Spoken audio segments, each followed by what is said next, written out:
disclaimer under Section 107 of the Copyright Act 1976, allowance is made for fair use purposes such as criticism, comment, news reporting, teaching, scholarship, education, and research.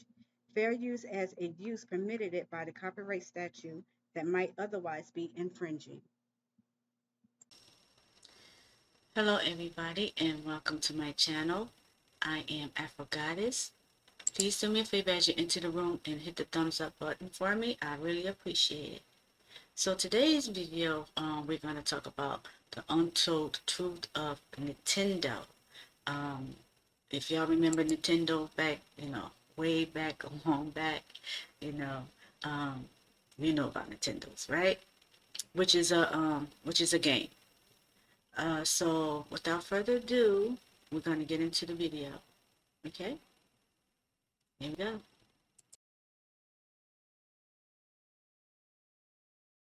Latest video game craze to sweep the United States and Japan. It's called Nintendo. Now, what's Nintendo, you ask, and why should you care? Well, I think it's something you should know about because it's captured America's children.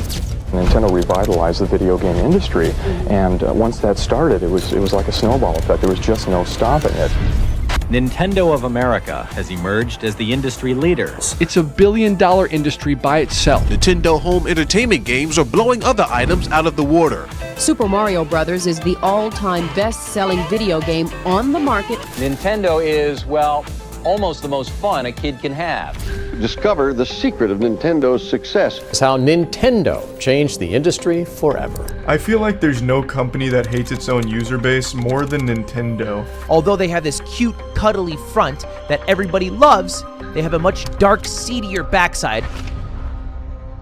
For almost 100 years, Nintendo had nothing to do with gaming. Its president didn't even play video games, calling it a pointless distraction. Instead, Nintendo was involved in illegal gambling, where their biggest customer was the Japanese mafia. Nintendo also ran seedy love hotels where you pay by the hour, and they even had their own brand of instant rice. So how did a small family-run business turn into one of the best-selling gaming companies of all time, responsible for some of the most iconic characters ever created? It's time to take a journey through Nintendo's epic history, from Mafia to Mario, from gambling to Game Boy, and from bankruptcy to billions. This is the insane story of Nintendo.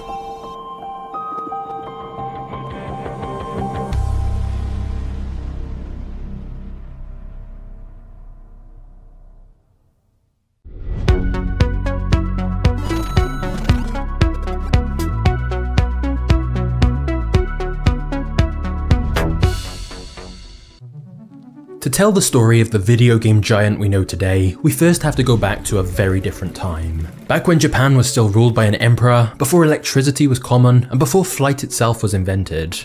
It all begins with Nintendo's original founder, Fusajiro Yamauchi. Fusajiro grew up interested in art and design, but his duties as the eldest son required him to go to work to help support his family. And so from the age of 13, he worked tirelessly at a cement company. However, by 29 years old, Fusajiro had saved up enough that he wanted to start his own business where he could finally work on his art. And thus in 1889, he opened a small shop in the ancient Japanese city of Kyoto where he produced and sold hand-painted playing cards. He called his new business Nintendo Koppai. But this was actually a little more controversial than it sounds. For centuries, playing cards had been banned in Japan. This was partially because Japan had been in a period of isolation from the rest of the world, and so all foreign influences had been cut off. But it was also because playing cards were used for gambling, which was strictly illegal in Japan. Thus, playing cards had become mostly used in underground casinos run by criminal gangs known as the Yakuza, essentially Japanese gangsters. As a result, the playing card industry in Japan had all but died out, with most companies not wanting to get involved given the risk of being shut down or associated with murderous criminals. However, Fusajiro saw this as an opportunity. There was one type of playing card that the Japanese government hadn't outright banned. It was called Hanafuda, which translates to flower cards. These cards had artistic traditional designs on them instead of numbers, and thus they were more so considered art rather than something that would be used for illegal gambling. Fusajiro felt this was a gap in the market and a chance to utilize his artistic skills. Thus, he began working in his home studio, making these cards by hand. He would grind the bark of mulberry trees into paste and mix it with clay. He then pressed pressed the paper into molds and used natural ink from flower petals and berries to stencil beautiful designs onto the paper. On the cards, he painted intricate symbols of flowers, moons, swords, mountains, and animals. He then packaged these Hanafuda cards and sold them through his small store.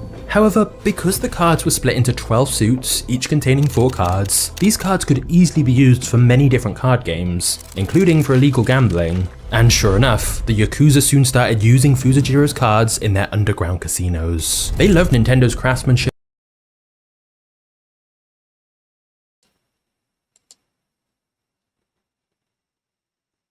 Wow, underground casinos.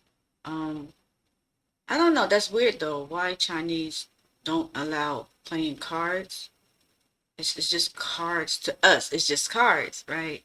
But what was the real reason for Chinese not able to play cards, and they had to go underground pretty much to do so? Now this guy here, I'm not trying to pronounce his name, Charaguso or whatever the case is, right? He was a designer, and I guess he loved art like I do. And when they said that he used the original ink from berries and stuff, I'm already interested, right? Because I used to use those little pens with the ink and do calligraphy and draw art on these like thin, very thin like paper when I was in school. So I was already intrigued by that part.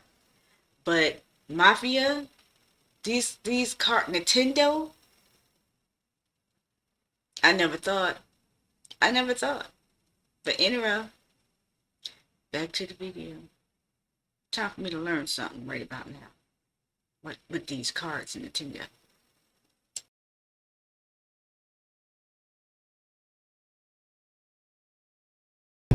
And quality, which was far superior to alternatives. And better yet, in order to prevent anyone from cheating, the Yakuza used a new deck of cards for every single game. This meant a lot of repeat business for Nintendo, and the Yakuza quickly became Nintendo's biggest customer. Now, some people may say that Fusajiro had just intended to create artistic designs, never expecting they would be used like this. But others would argue this was his plan all along. Many people interpret the word Nintendo to mean leave luck to heaven, and so the company's name may have been a subtle wink to those looking for a gambling fix, and thus Fusajiro likely always knew who his biggest customers would be. Either way, he'd spotted an opportunity and business was now booming. In fact, Fusajiro could barely keep up with the demand, as he was initially making every card himself, painstakingly painting every detail. Of course, he quickly realized this wasn't scalable, and so in order to maximize production, he hired a small team of workers to make the cards under his close supervision. Once he'd perfected this process, Fusajiro wanted to expand across the whole of Japan, and so he struck up a surprising partnership with the Japan Tobacco and Salt Company, where they would stock Nintendo's cards in all their stores across the country. And this deal worked brilliantly, as it gave Nintendo national distribution for their cards. Not just that, but in 1907, Japan's ban on playing cards loosened, and so Nintendo was perfectly positioned to become the first Japanese company to produce Western-style playing cards as well. As a result of all this, Nintendo soon became the most successful playing card company in all of Japan.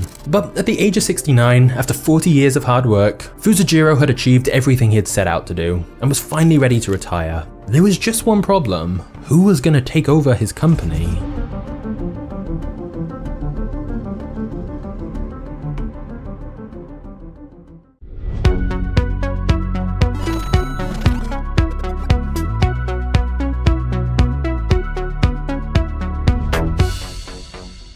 Fusajiro desperately wanted to keep his company in the family, but it was Japanese custom to pass the business on to your son, and Fusajiro had no son. And so Fusajiro arranged for his daughter to marry a well-respected businessman from a good family. His name was Sekirio, and once he became Fusajiro's son-in-law and officially became part of the Yamauchi family, he was able to become the new president of Nintendo once Fusajiro retired in 1929. During his 20-year term, Sekirio was a good president, applying his savvy business skills to expand the company even more. He built bigger and better systems, created more partnerships, hired sales staff, and moved into bigger headquarters for Nintendo to mass-produce their cards.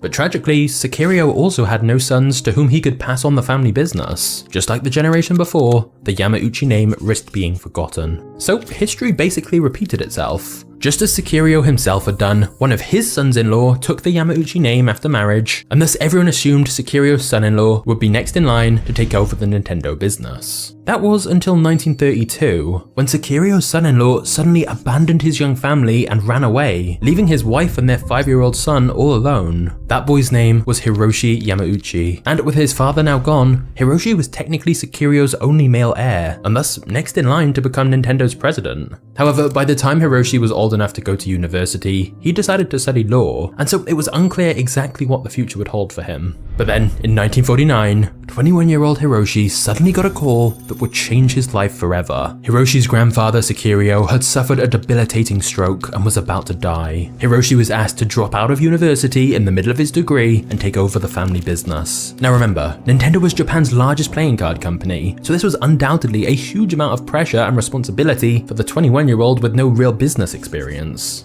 But without any emotion to the devastating news, Hiroshi immediately accepted the position, with one startling request. Hiroshi said all of his family members who worked for Nintendo would have to be fired, so everyone would know he was in charge and nobody would question his leadership. It was a bold demand, but Sekiro had no real choice. He fired anyone related to him, and Hiroshi Yamauchi took control of the company his family had started 60 years earlier.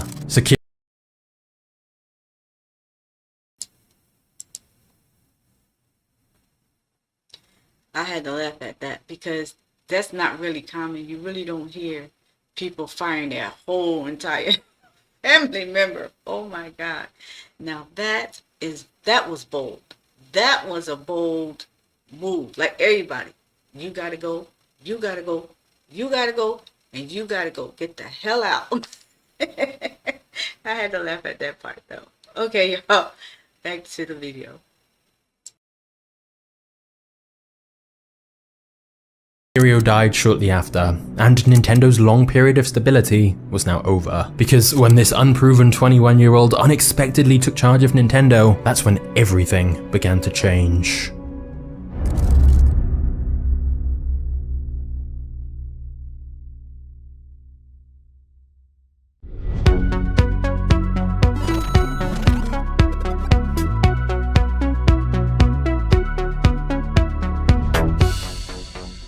From day one, Hiroshi believed his destiny was to make his ancestors proud and establish Nintendo as a household name around the world. To do that, he felt Nintendo needed to evolve and innovate. It couldn't just be content doing things the way it always had. But this meant many of his employees resented him, especially because they believed he was too young and inexperienced to lead a company as big as Nintendo. It felt unfair that this 21-year-old was suddenly here calling the shots, wanting to change things, all because he was Sekiro's grandson. Therefore, there was initially lots of backlash against Hiroshi. In response, one of Hiroshi's first decisions as Nintendo's new leader was to fire anyone who dared challenge his vision, or anyone who wanted to keep things the way they always had been. Hiroshi wanted to make a statement that he was in charge now, and you were either on board or you were out. Hiroshi's next move was to expand upon what was already working. Nintendo made great cards, everyone in Japan knew that, but what could Hiroshi do to take things further? Well, in the 1950s, Hiroshi took a life-changing trip to the US, where he saw firsthand the popularity of Disney characters. Hiroshi then negotiated Nintendo's very first licensing agreement to print Disney characters on Nintendo playing cards. This move meant that the company was no longer just for gamblers and serious card players. Nintendo had now created a product that entertained a broader market of Japanese families and children. But for Hiroshi, that was just the start. If Hiroshi wanted Nintendo to become as big as he knew it could, he needed Nintendo to become a global company. He also knew they needed to sell more than just playing cards. So Hiroshi shortened the company's name to simply Nintendo, removing the word koppai, which was the Japanese word for playing cards. Whilst the idea of expanding the business into new countries and new products made sense in theory, the execution was a disaster. In 1963, Hiroshi tried just about anything. For example, Nintendo began selling instant rice, operating taxis, and there were even rumors of managing seedy love hotels where customers pay by the hour. There was also speculation Hiroshi himself was their biggest customer. But none of these new business lines had any real success. In fact, Hiroshi almost took the company to bankruptcy, chasing international fame with all these different products and services. But through this, he quickly learned a lesson. Nintendo's past wasn't something to ignore. There was value in staying loyal to its entertainment origins. He just needed a breakthrough product other than playing cards. And that breakthrough came in 1966. One day, when Hiroshi was walking through the playing card factory floor, stressed thinking about what Nintendo's next product could be, he saw a young worker called Gunpei Yokoi playing with a small toy. It was a plastic extendable hand that Gunpei had built in his free time. After seeing this, Hiroshi immediately summoned Gunpei into his office. Gunpei started to panic, thinking he was about to be fired. Why else would the boss be calling him in suddenly? But instead, Hiroshi said he wanted Gunpei's toy, which he called the Ultra Hand, to be mass-produced by Nintendo. He then said he wanted Gunpei to oversee the production of 1 million units in time for the holidays. Gunpei was thrilled. He'd started out at the lowest ranks of the company, working as a janitor and assembly line worker.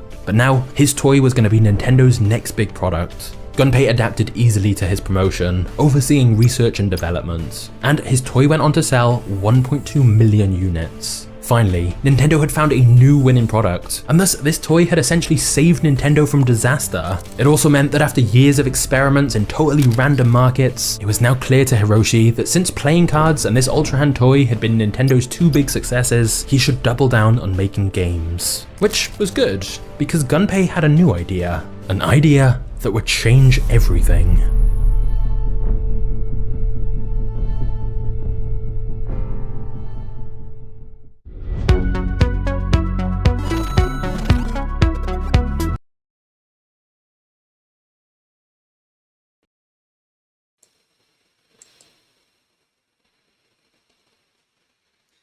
I just got one question. This is what I wanted to ask for a long time. And maybe as I get into the video, maybe I'll find out who really is that little Nintendo guy. Because to me, that little Nintendo guy looks Mexican. Okay? It does not look Chinese, Japanese, none of that. It looks Mexican. So I hope I can find out really what that little Nintendo guy is. And I'm not saying this to be funny or anything like that, but it doesn't look nothing Chinese to me. It does look Mexican. And I want to know where that little character came from. So as I get into the video, I hope I can find that out. Anyway, here we go. Back to the video, y'all.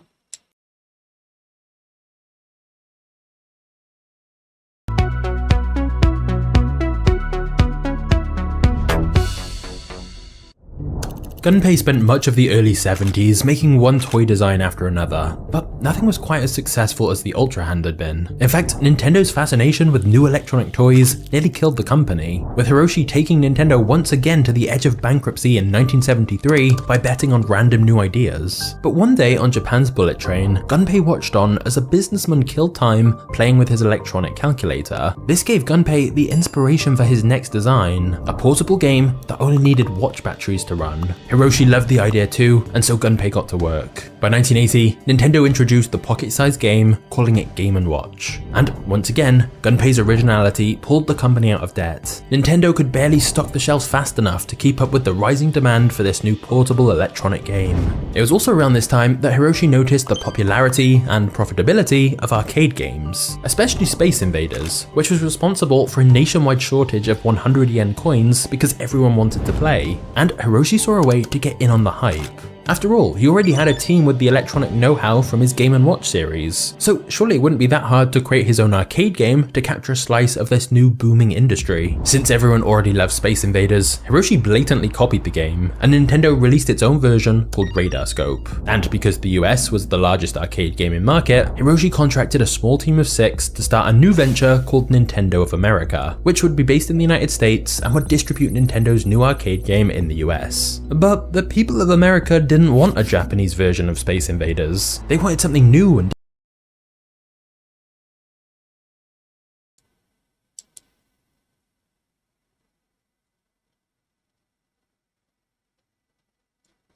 I'm going to say it. Y'all know I'm going to say it, right?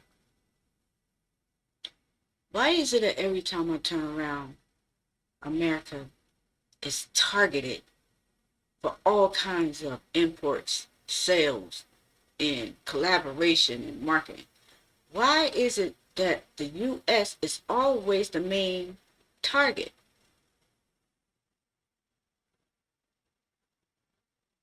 This is crazy. Hey, this is great. Why can't the U.S. start making stuff and then branch out to other people? You know, it's always other countries targeting in of the U.S. Now I'm gonna say this: is it because the U.S. technically really is lack of the better word dumb?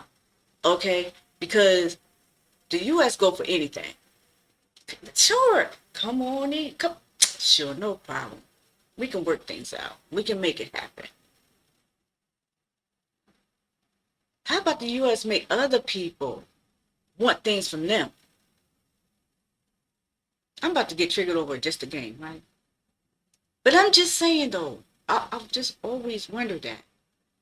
Y'all can't tell me y'all ain't never wondered that. I can't be the only one. But if I am, okay, well, then I'm the first one then. Anyway, back to the video.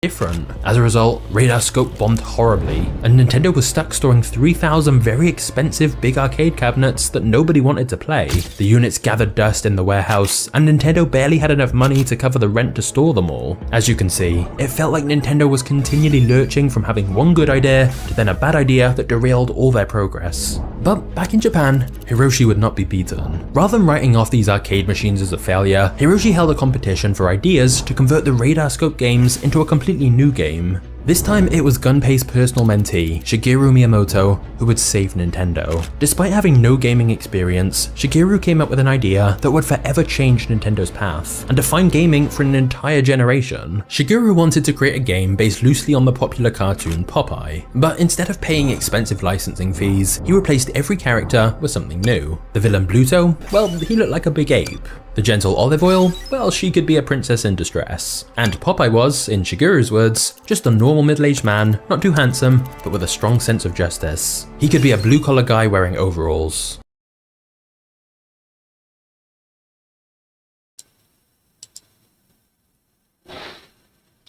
Now that was funny. Olive Oil can be a princess in distress. Oh my god. Now that was fun.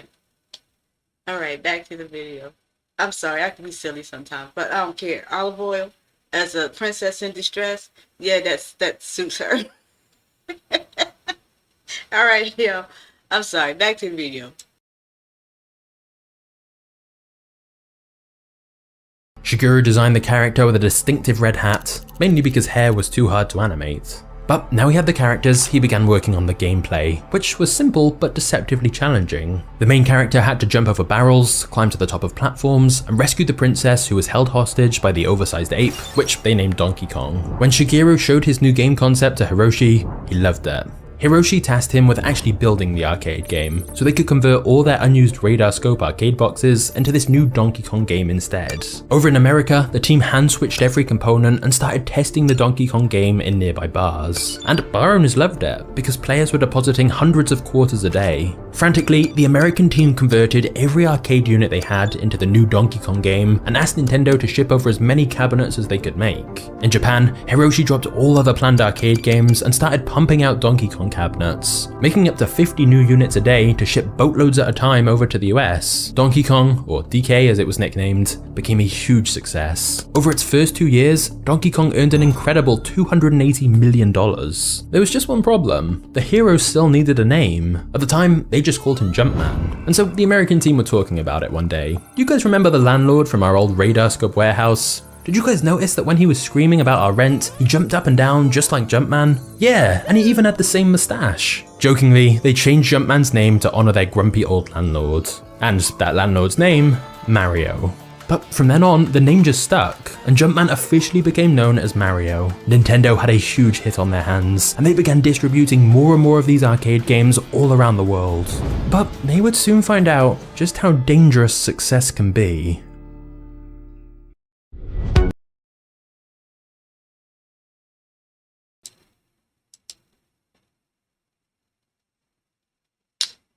Well, I guess I just found out what the little Mario little man thingy is. It was just a a person, like a landlord. It was a landlord, which was a white man. So I guess the little Mario figure isn't Chinese or Mexican. He's just a little white little man. Okay. By the name of Mario. So, okay, so we just find that out. All right, here we go. Back to the video.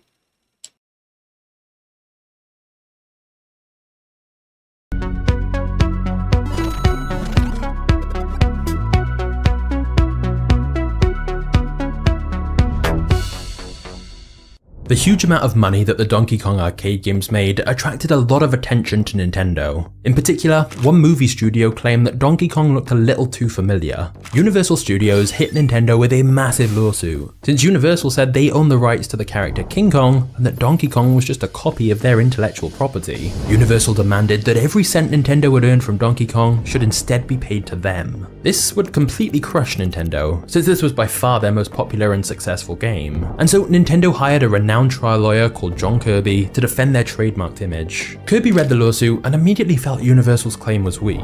So Kirby traveled to Japan to learn more about Donkey Kong's origin story. Even on the way to his hotel, Kirby saw the name King Kong everywhere. There were King Kong car washes, King Kong wrestlers, and King Kong sandwich shops. This got Kirby thinking, if Universal really did have a good claim, why wouldn't they sue all these other businesses using the King Kong name and image? Well, Kirby realized there were two reasons. One was that in Japan, King Kong had basically become another word for gorilla. It had just become a generic term everyone used. But secondly, when Kirby dug into this further, he realized that the fact Universal had never tried to sue any of these other companies over trademark issues was because Universal didn't even really have any trademark rights to protect. Years earlier, in a separate lawsuit, it had been declared that the character of King Kong was in fact public domain for anyone to use. At the trial, Kirby presented his case. He even brought in an arcade cabinet to let the judge play Donkey Kong for himself and see that Donkey Kong was different to the film character in Universal's movies anyway. After hearing the arguments, the judge overwhelmingly agreed with the tiny Nintendo team and threw out the lawsuit. It went down as a case of a giant corporation essentially trying to overpower a much smaller business with legal threats, when in reality, it had no legal basis to do so. The whole thing completely backfired for Universal, and Nintendo continued to push on with Donkey Kong.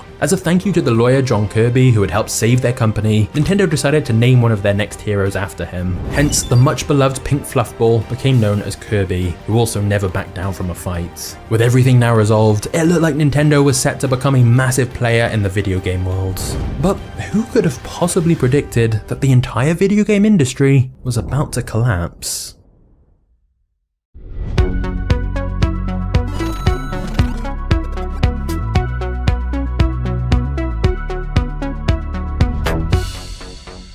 In 1982, the video game industry was enormous as technology was rapidly getting cheaper and more powerful. Instead of just playing video games in arcades, consoles were created so people could play at home. Thus, console companies like Atari began to thrive. However, this success resulted in loads of different companies entering the market. Even stores like Radio Shack and Sears were trying to sell their self-branded consoles to get in on the hype.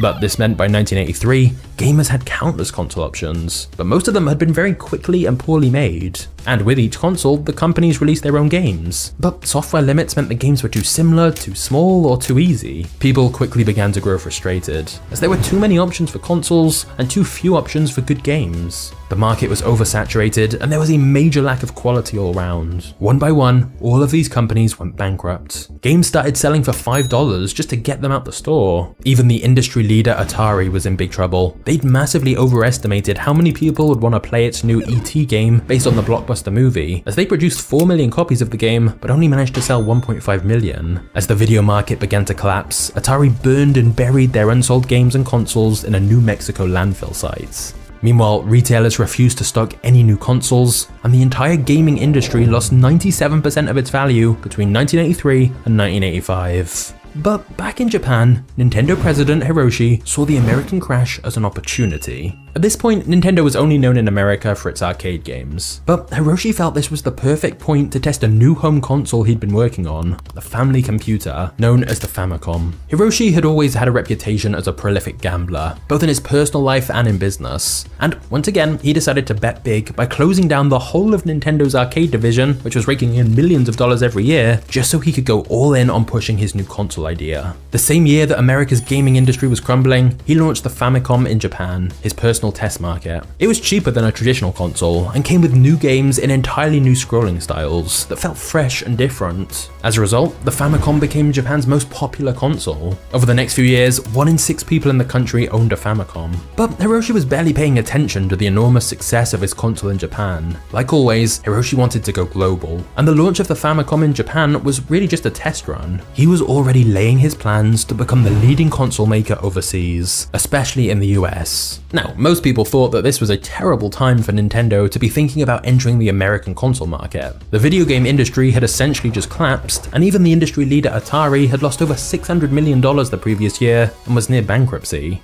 But to Hiroshi, this just meant there was a golden opportunity. But before we hear about Hiroshi's golden opportunity, let's talk about a golden opportunity for you. Now, I think we all know the power of building an online community. If you have a group of highly engaged, like-minded people, it's not only great for networking and sharing ideas, but it also means you can interact with your audience directly and thus easily sell more products and make more money. And that's where today's awesome video sponsor comes in, School. School is a platform where you can build your own community. In just a few clicks, you can create a group on School, invite people to join, and your new members can get access instantly. Your group can be free to join, paid only, or both. It's up to you. And just like Nintendo, your School group comes with built-in gamification. As your members engage, they earn points, climb the group leaderboard, and level up. When they reach a new level, you can have special bonuses that unlock for them automatically. And so with School, your group becomes a highly engaged place that people want to visit every single day. And the best part is, if you use my link in the description below, you can get started creating your own group for free for 14 days. Just click the link in the description and start creating your very own School group today.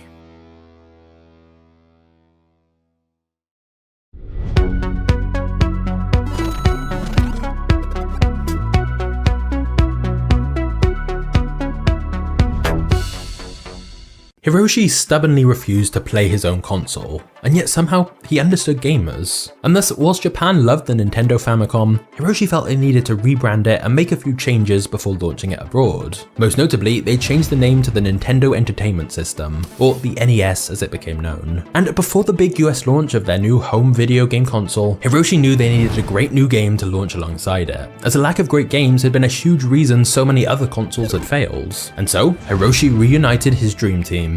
Firstly, Shigeru was tasked with developing the game. Shigeru decided to bring back the Mario character that was so popular from their Donkey Kong arcade game, and so this new game would be called Super Mario. But since their new NES console allowed for more expansive gameplay than their old arcade machines, it meant Shigeru came up with much more interactive gameplay. Whereas Donkey Kong had just 4 basic levels, Super Mario had 32. The gameplay took hours, and Shigeru filled the levels with invisible boxes, hidden way to get extra lives, and secret areas to skip ahead in the game. Secondly, Hiroshi needed good design, as most other consoles used bulky joysticks on controllers that looked ugly and broke quickly, and so Hiroshi put Gunpei on the case, who developed a cross-shaped directional pad which he called the D-pad. He also helped to redesign the NES console with a sleek silver look that felt more premium. And thirdly, Hiroshi demanded excellent audio. If gamers were going to play this game for hours, they needed music that was catchy and sounds that wouldn't get annoying. So Hiroshi paired up his game designer Shigeru with a talented electronic music creator who would create completely different songs for each level, along with iconic beats and effects that would fit perfectly with Shigeru's game. The end result of all of this was that their new Super Mario game was incredibly different to anything Nintendo had tried before. It was much more in-depth than their simple old arcade games. The downside of this was that development had taken way longer than Hiroshi wanted, but Shigeru simply told him, "A late game is only late until it ships. A bad game is bad until the end of time."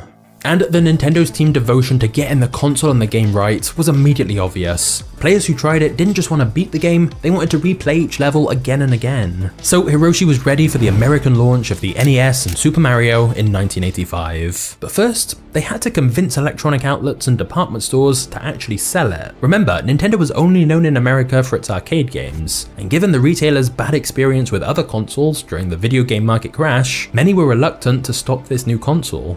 Nintendo salesmen literally went door to door trying to convince retailers that the NES wasn't like anything they'd seen before. To sweeten the deal, Nintendo even offered to buy back any unsold consoles. Once retailers finally agreed to sell it, Hiroshi made the surprising decision to keep the price low. You see, Hiroshi admired the razor and blade business strategy used by Gillette. Sell your main product cheaply to get people into your ecosystem, and then make your profit selling the complementary products people will need afterwards. And so the actual NES console would sell for just over $100, but the plan was to release new games every few months to keep people playing, and make the majority of profit from the games themselves. Once again, Nintendo was betting everything on this. If people didn't like it and come back to buy more games, Nintendo would be heading for financial ruin. However, once the NES launched, it was clear Nintendo had succeeded. In the first year, the console sold 3 million units. The next year, it was 6 million. Eventually, Nintendo's breakout console would be in 1 out of every 6 homes throughout the US, selling over 60 million units. The NES completely rejuvenated the American video game market, with many hailing Nintendo as the savior of video games. But Shigeru wasn't the kind of game designer to rest on his success. He already had a new hero he wanted to introduce. As he biked to work one day, Shigeru thought about the kind of game he wanted to play as a kid. Instead of a side-scrolling game, he imagined a digital version of a tabletop game, a tiled overview where the main character could explore the world and meet new characters. Shigeru's new game would be called The Legend of Zelda, and it would go on to sell almost 7 million copies. This spawned Nintendo's second iconic series, the Link and Zelda games, which have sold over 150 million copies to date. But as well as creating great games, Nintendo worked hard to build a sense of community. In the late 80s, Nintendo launched its own magazine to hype new releases, provide game maps, and give hints to especially tricky levels. Nintendo also advertised a helpline for gamers that wanted to call in and speak to someone about a boss they couldn't beat or a power-up they couldn't find. Nintendo even sponsored a countrywide televised competition to find the best gamers. As a result of all this, Nintendo's popularity continued to grow. Other companies might have rested there, basking in the glow of such enormous success, but not Nintendo. Once again, Gunpei had been busy in his workshop, and had designed a new handheld console that you could take with you wherever you went. They called it the Game Boy. Because you could easily insert different game cartridges, it meant you could have loads of different games in your pocket. And just like NES players were hooked on the Super Mario game, Nintendo's Game Boy came with an iconic game of its own, Tetris. The game was so powerfully addictive that some players started reporting that after playing the game, they would literally dream about falling blocks, which became known as the Tetris effect. The Game Boy sold out across the US, President Bush was photographed using one, and a Russian astronaut even took one to space. In fact, the Game Boy sold twice as well as the NES, far exceeding what Hiroshi thought was possible. By the late 80s, the NES and the Game Boy were both household names. Coming from seemingly nowhere, Nintendo had achieved a miraculous 1-2 knockout punch, launching both their iconic home console and portable console in quick succession, thus solidifying its place at the top of the video game industry in the US, just like Hiroshi had always wanted. It helped, of course, that Nintendo had a knack for developing such iconic characters. For example, 7 years after the launch of the Game Boy, the Pokemon Company was founded as a joint venture between Nintendo and 2 other companies, and this went on to become a worldwide sensation in its own right. And whilst the Game Boy was helping Nintendo dominate on the small screen, they'd soon be dominating on the big screen, as a huge movie studio came calling, asking Nintendo if they could release a movie featuring their Mario character. For Nintendo, this was just free advertising, so they agreed. The movie was called The Wizard, and went on to be a cult classic and make millions in profit. The irony of all this, though, was that the movie studio who produced the movie was Universal, the very same studio that tried to sue Nintendo out of existence a few years earlier.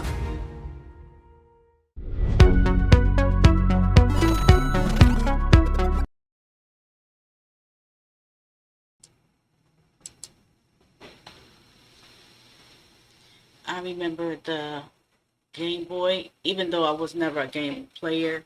But I remember when that little Game Boy came out, the little square little thing. Everybody had that game from Nintendo. But even the president was playing it. Okay, I didn't know that. All right, y'all, back to the video.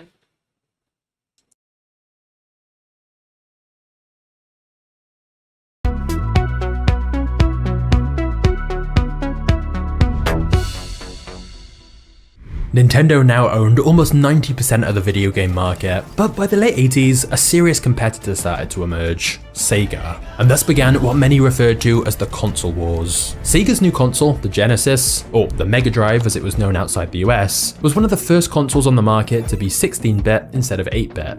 It had improved hardware and more power, thus meaning it was capable of better graphics and sound compared to the NES. And to make matters worse for Nintendo, Sega decided to directly attack Nintendo in its advertising. Sega realized that Nintendo's family-oriented marketing meant it wasn't really reaching an older demographic. So Sega jumped on this opportunity and marketed their Genesis console as not only superior to Nintendo's console, but also more mature. Sega's marketing campaign painted Nintendo as a toy for children, and Genesis as a much cooler console that wasn't just for kids. Sega also had more games that would appeal to adults, like Super Monaco GP, Golden Axe, and Joe Montana Football. They also had games with more violence, as opposed to Nintendo's squeaky clean family image. For example, Mortal Kombat on the NES had no blood, but there was blood if you bought the game on a Sega console instead. Sega leaned into this, with their ads claiming, Genesis does what Nintendo don't, as Sega continued to promote themselves as the console for the rebellious generation. This caused a lot of back and forth competition between the two companies throughout the early 1990s. However, while people were starting to notice Sega for its rebellious and brash attitude in marketing, Sega were initially missing something that Nintendo had, a mascot. Nintendo had the iconic Mario, so while Sega may have had better graphics and more action-packed games, they didn't have a face for their brand, a flagship character to help sell more. So Sega held a contest to decide a mascot for the company, and this is when one Sega employee put forward the design of a speedy hedgehog character who would come to be known as Sonic. The character immediately caught on, and thus the stage was set.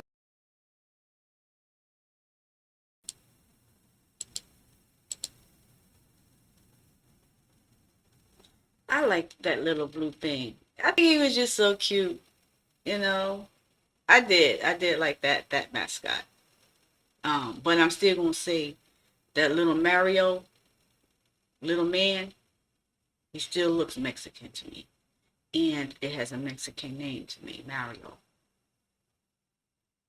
I'm just saying. But I always liked Sonic. I did. Again, I don't play video games. I never was into that. But looking at those games back then and stuff like that, everybody was playing it. I just wouldn't play it. I would watch, but I wouldn't play them. I just wasn't into video games. So yeah, but I like Sonic though. I do. All right, y'all, back to the video.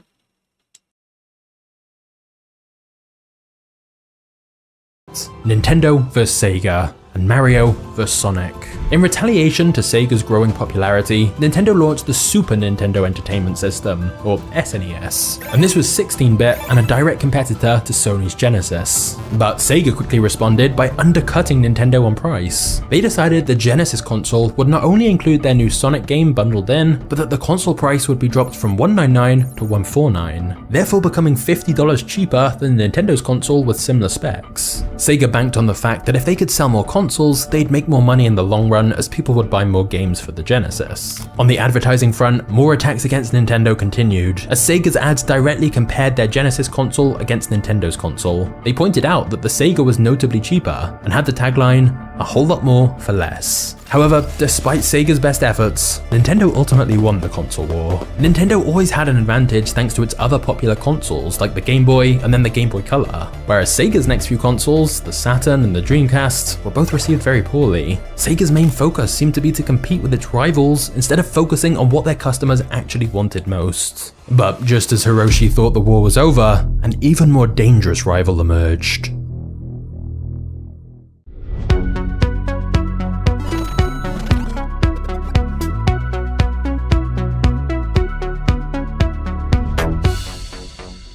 In June 1991, thousands of people gathered at the Consumer Electronics Show to hear the latest technology news. It was here that Sony announced they'd struck up a partnership with Nintendo and were developing a new CD-ROM add-on for the Super NES console. Up until this point, the console could only take low-quality game cartridges, so there was a lot of excitement around this CD idea, as video games with larger file size and better graphics could be stored on CDs. Sony also revealed that they were going to work with Nintendo to create a new hybrid console that would have a CD drive built in. Given Sony's experience with CDs and Nintendo's experience with consoles, it seemed like a great partnership. However, the the very next day, it was Nintendo's turn to give a presentation with all of their upcoming news. Everyone, including Sony, expected Nintendo to go into more detail about this partnership, but they did not. Instead, Nintendo revealed that actually they were not going to be working with Sony, but instead with Sony's biggest rival, Philips. Sony was shocked and furious. It was a public humiliation for them, but it turns out that behind the scenes, Hiroshi and the Nintendo team had become increasingly concerned about Sony, as they feared that Sony just wanted to use this project to get into the games business themselves, and were basically just using Nintendo as a way in. Not just that, but Nintendo began to realize that some of the terms in the deal they'd agreed massively favored Sony, which is why Nintendo had decided to partner with Philips instead.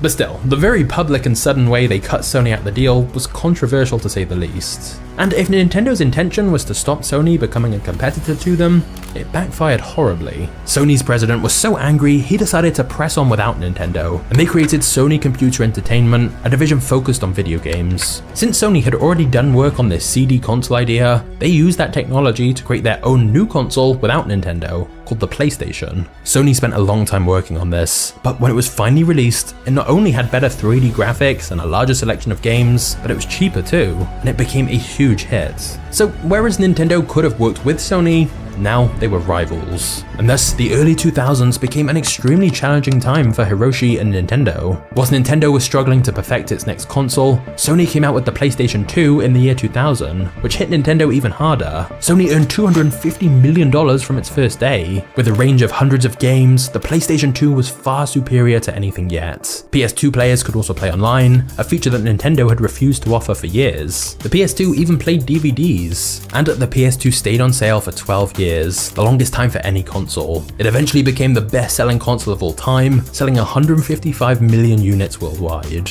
And the following year, in 2001, things got even worse for Nintendo, as Microsoft announced their own console, the Xbox, which was also a huge hit. Players loved games like Halo, aimed at a more mature audience. Meanwhile, Nintendo's newest console, the GameCube, struggled to compete against what Sony and Microsoft had created. It was a dark time for the company, made even worse in 2002 when Hiroshi Yamauchi decided to retire, ending a 53-year iron grip on the company. Hiroshi was the one who'd taken Nintendo from handcrafting playing cards in Japan to a worldwide video game empire, and thus he'd largely been Nintendo's key to success. Despite not using his own consoles, Hiroshi had always seemed to have a sixth sense of what gamers wanted. He'd often made decisions that seemed counterintuitive but ended up paying off massively, like when he shut down his hugely profitable Donkey Kong arcade game to go all in on risky home consoles during the video game market crash. But these wild decisions were what had led Nintendo to become so dominant. And now, he was leaving. For the first time in 110 years, the company would not be controlled by anyone from the Yamauchi family. Hiroshi was gone. Microsoft and Sony were thriving, and some began to wonder if this was the end of Nintendo. But before we get to the next chapter, if you sell anything online, you're gonna want to know about today's sponsor, ShipStation. ShipStation software makes e-commerce so much easier and saves you both time and money. Firstly, ShipStation integrates everywhere you sell online, including Amazon, Etsy, eBay, Shopify, and lots more. And it lets you manage all your orders in one simple dashboard. Secondly, ShipStation lets you easily automate shipping tasks. They have robust automations and reporting, which makes scaling your business so much easier. And thirdly, when you use ShipStation, you get access to industry-leading shipping rates from USPS, UPS, DHL, and Global Post. And we're talking discounts of up to 84% off the normal price. Over 130,000 companies have grown their e-commerce businesses with ShipStation already. And if you use my link, you can literally get a free trial to test it out risk-free. It's really quick to get started, so set your business up for holiday season success with ShipStation. Go to shipstation.com/magnates today and sign up for your free 60-day trial. That's shipstation.com/magnates.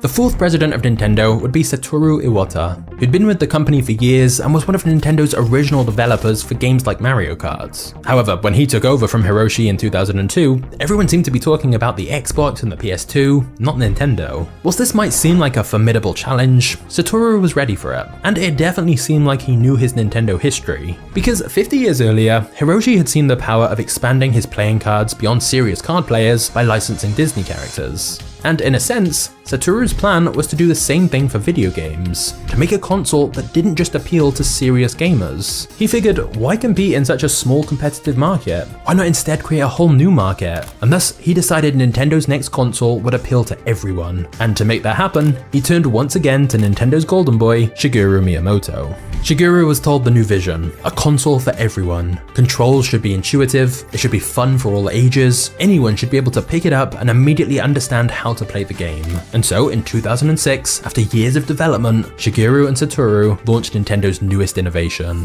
the Wii.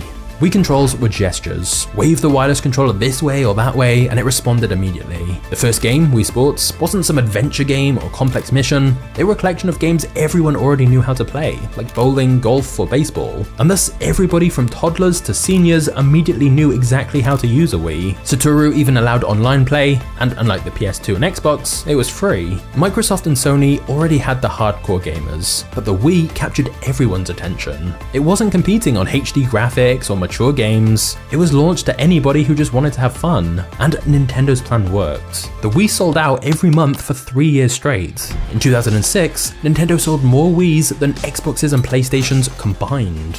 Overall, the Wii sold 100 million units, better than anything Nintendo had ever done. Once again, Nintendo had found success not by competing directly with its competitors, but by innovating and finding its own niche. They'd managed to tap into a casual market that had previously ignored gaming, and as a result, they'd reached a whole new audience.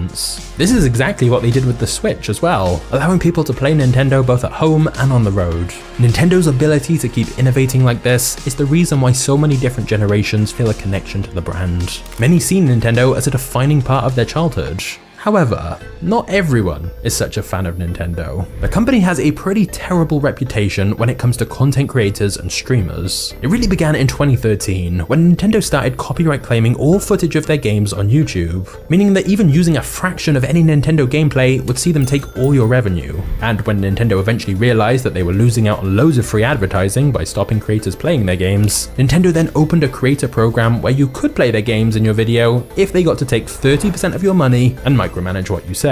Even in much more recent times, Nintendo has issued endless strikes against content creators, even for simple fan-made videos. Nintendo has also faced criticism from Greenpeace, who regularly place Nintendo on its worst offender list, saying their consoles have been produced in sweatshop-like conditions in China. But despite these controversies, it's clear that Nintendo's brand is currently as strong as ever, because in 2023, the Super Mario movie produced the biggest ever opening for an animated film, beating titles from Frozen, The Lion King, and Toy Story.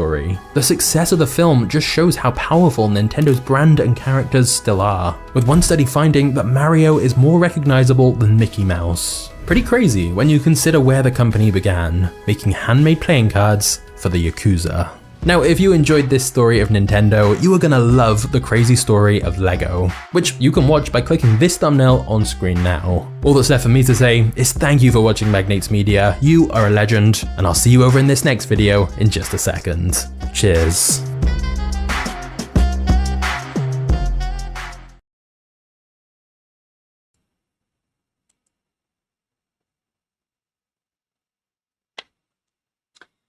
Why is it that every time I turn around, China gets to control what American can and cannot do? Why is that? America, why do you allow people to sell their products here in America and they get to control the American people of what they can do and say? They're very limited. Why? Just like the what was it? TikTok. TikTok don't allow their own people to